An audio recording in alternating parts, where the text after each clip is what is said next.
Chris, standoff in Crimea has ended with the fall of another Ukrainian base to Russian forces, the latest in a series of concessions for Ukraine's military.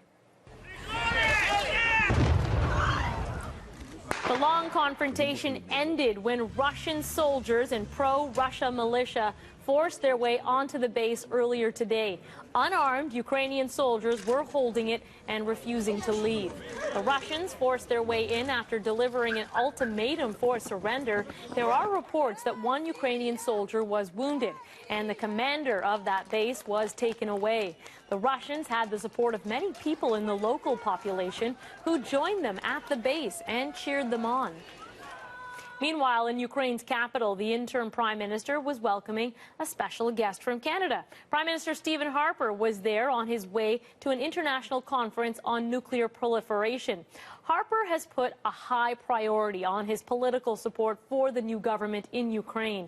CBC's Christy Kirkup has more from Ottawa.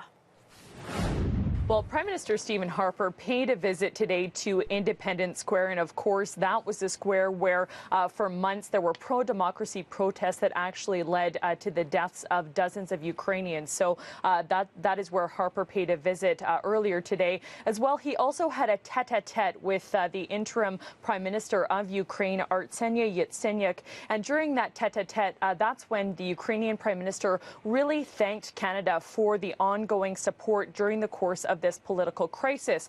He pointed out the fact that Canada actually was the first country to impose sanctions on Russia, and certainly it also was an opportunity for Prime Minister Stephen Harper to once again send a very strong message to Russian President Vladimir Putin. And here's a bit more of what Harper had to say.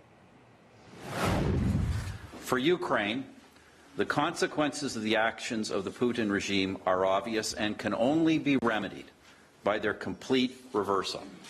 Furthermore, all of us who desire peace and stability in the world must recognize that the consequences of these actions will be felt far beyond the borders of Ukraine or even the European continent itself.